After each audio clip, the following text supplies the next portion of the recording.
Juliet.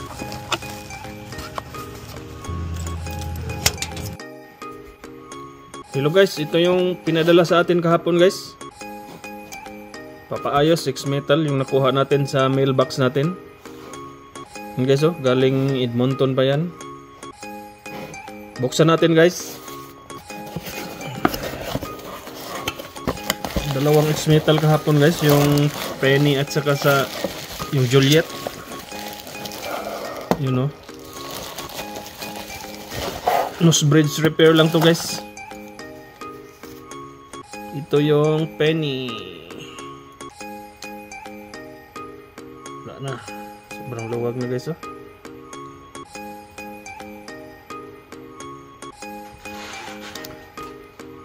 Sobrang luwag na ng Penny.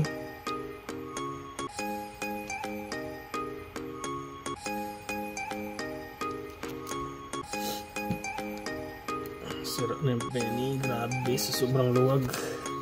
Ito naman yung Juliet X Metal. Luwag na rin. Oh?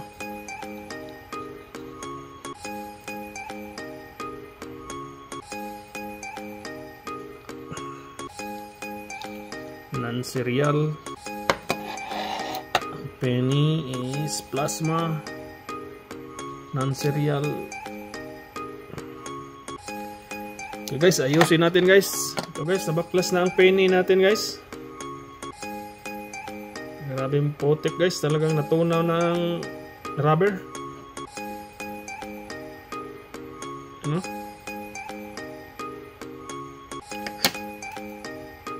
Grabe ang pagka-lusaw.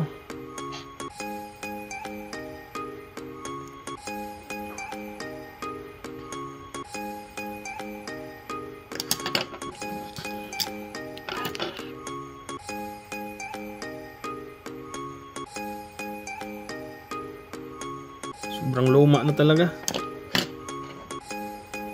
Guys, oh.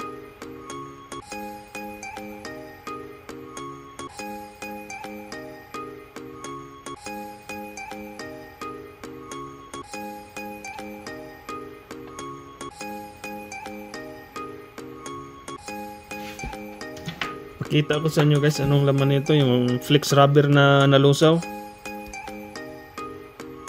Oh.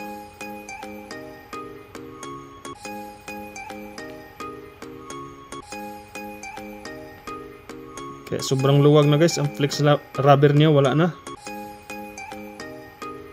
Guys, linisan muna natin to guys. Ating disinfect at saka gawin nating parang bago rin. Ito guys, malinis na guys. You know. Malinis na yung ano natin, pine frame.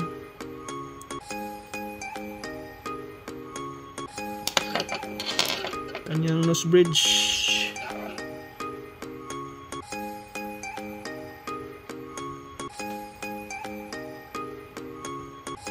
You know, wala nang putik, yung rubber na natunaw.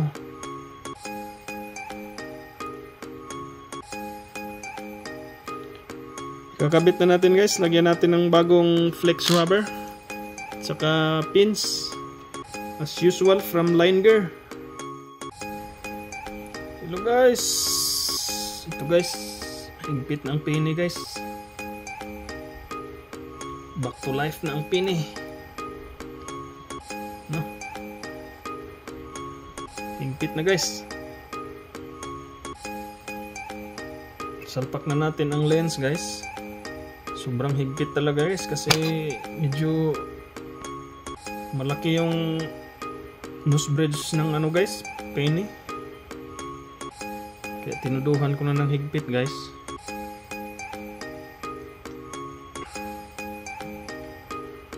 Yun o.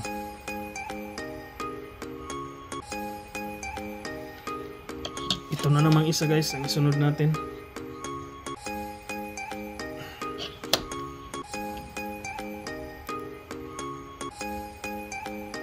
Salpak na natin ulit tong mga rubber nya.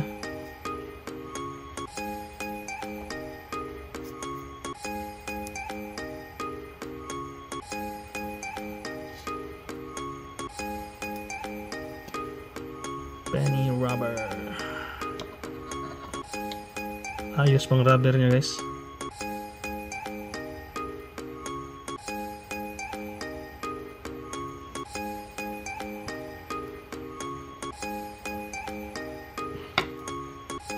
Yun.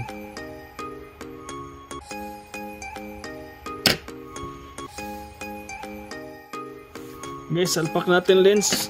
Ang gusto ng may customer guys, ito ang ilagay guys oh. Kasi itong lens niya guys, aftermarket guys, tingnan nyo guys oh, napakanipis. Aftermarket siya guys, black. So gusto ng may-ari, kukuha siya ng Oakley lens. Meron tayong available guys, prism filled. Ito ang ilalagay natin guys. Yun know? Original Oakley lens to guys, custom cut, prism filled. Ito ang ilagay natin guys. Penny.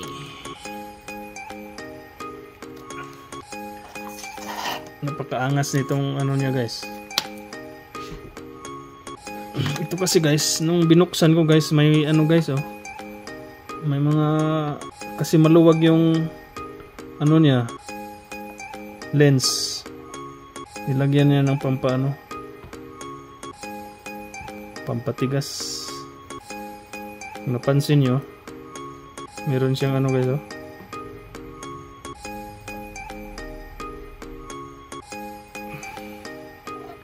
Nilagyan siya ng parang rubber para hindi maluwag yung lens.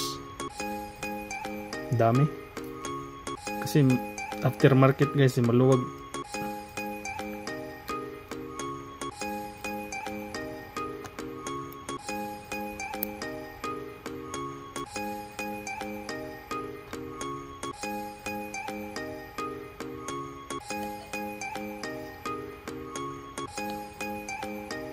Nilagyan to guys para sisikip yung lens.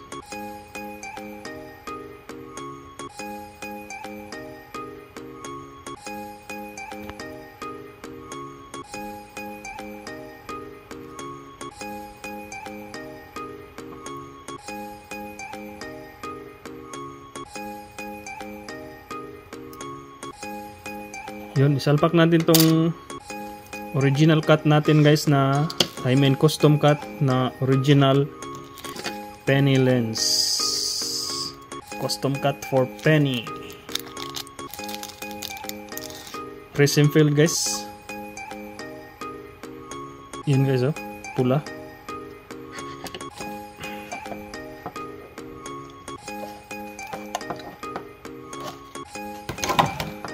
Salpak natin guys. Yun.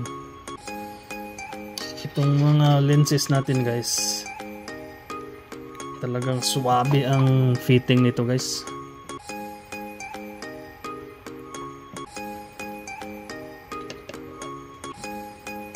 One size fits all to guys.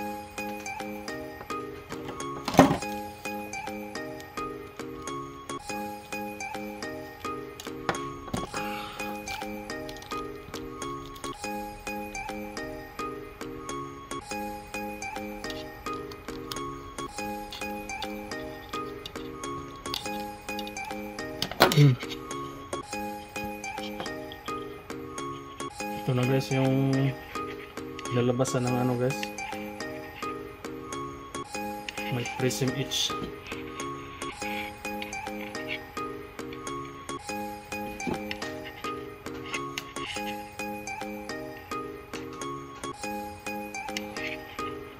Yun, pinatay natin yung ilaw.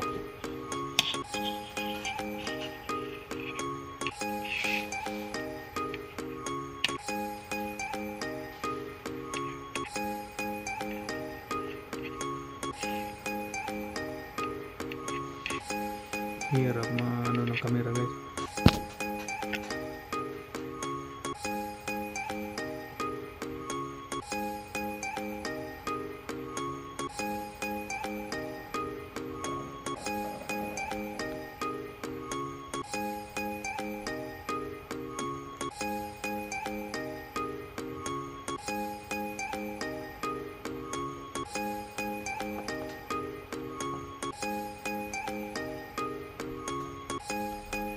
Ito namang isa guys, kabit natin.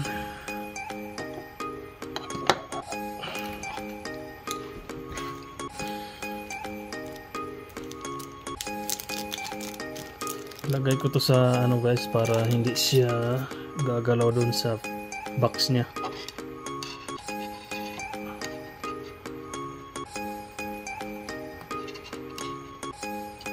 Ganda ng fitting ng ano natin guys, custom cut.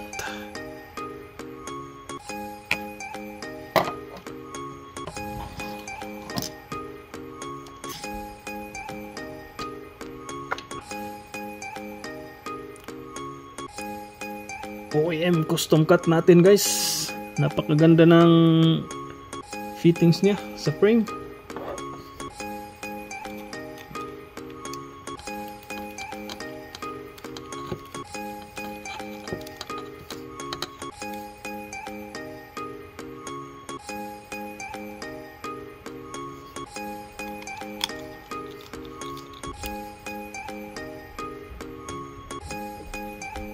Yun.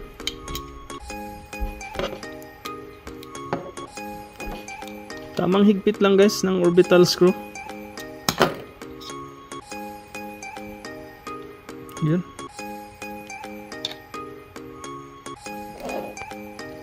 Yan na siya guys.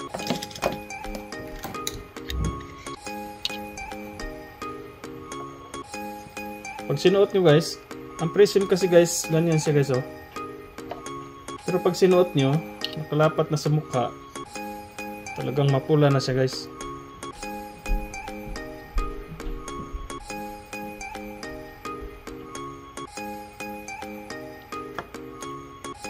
Juliet na naman ang ayusin natin guys. Guys, ito na naman ang susunod natin guys. Napakagandang Juliet X Metal Ruby. X Metal Ruby. Paayos guys, sobrang luwag. Yung penny guys, tapos na yung penny natin.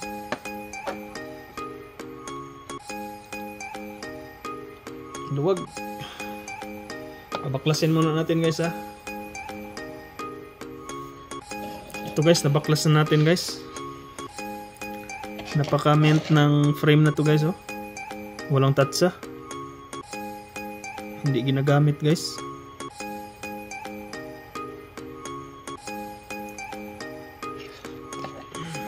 Hindi naman masyadong nasira yung flex niya guys. Pero maluwag na siya guys, kailangan higpit. Ito yung ano niya guys oh.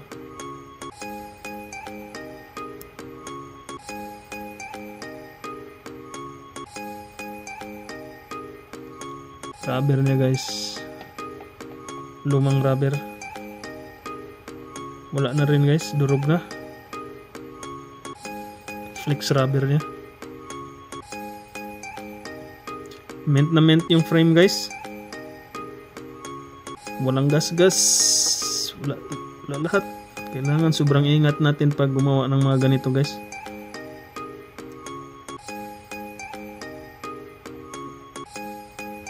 Ito yung rubber niya guys oh. Kaya lumuwag na yung frame. Guys, update ko kayo maya maya guys pag nahigpitan na natin guys. Hello guys, ito guys oh. Nahigpitan na natin guys. Ito yung ano natin guys oh. X Metal. Napagkahigpit na guys. Wala nang alo guys. Sobrang higpit.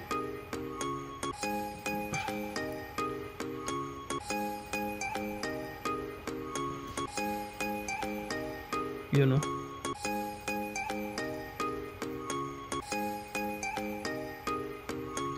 Sobrang higpit na guys. Meron kasi iba guys na gusto medyo may play. Ako kasi guys, pag naghigpit ako guys, talagang mahigpit siya.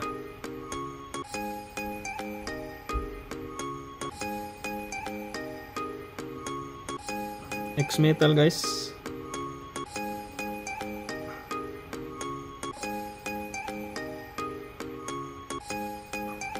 Napakaganda ng frame guys. X-metal guys, oh. Walang tatsa. Sasalpak na natin ang ano guys, itong lens nya. Original pa to na ruby.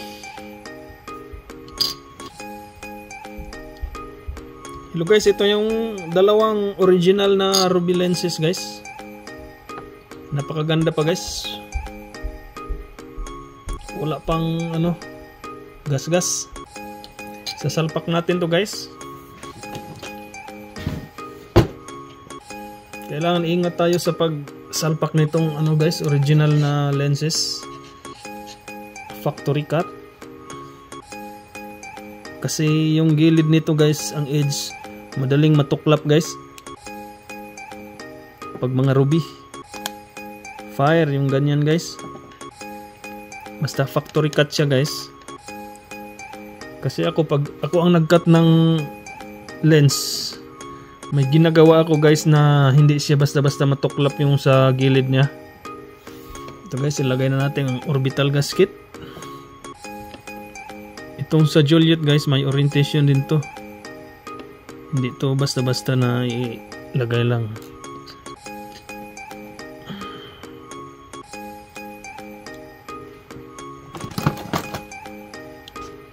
Higpit natin guys, tamang-tama lang kasi may iba guys, pag nasobrahan na higpit, nababali, napuputol yung orbital screw. Tsaka pag naghigpit kayo guys, ingatan nyo guys na hindi, itong screw guys, hindi siya lalapat dito sa frame. Kasi discolor yung frame guys, magagasgas. Ayun, tamang higpit lang. Ganda ng fitting. Yung isa na naman.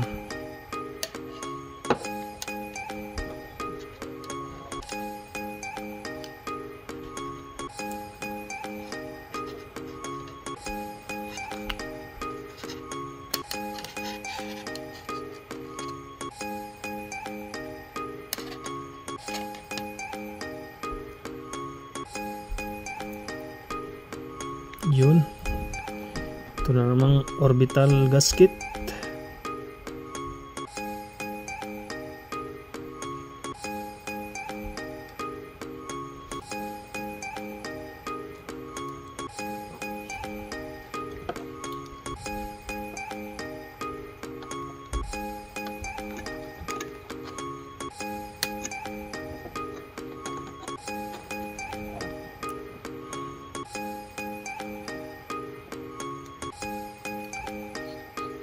Yun, higpit na guys.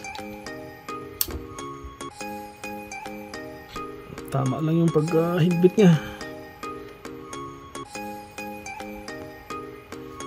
Tapos ilalagay natin itong nose pad.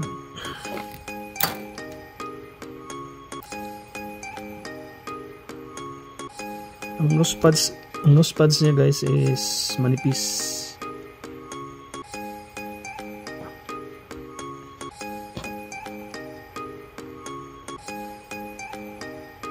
Ayan. Natapos na ang ating Joliet guys. Si-ship back na natin tong dalawa. You know?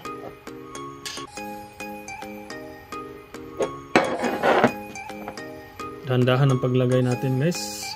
Kumari, lagyan natin ng yun, itim.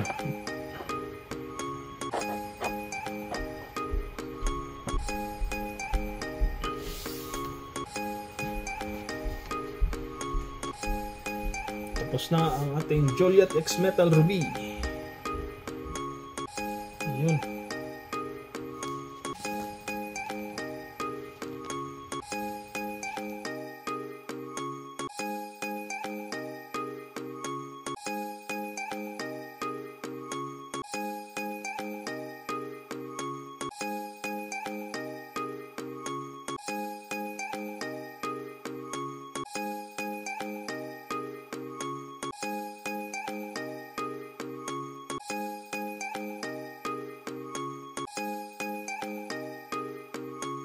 Guys, ito yung dalawang X-Metal guys na pinapadala sa atin, pinapaayos.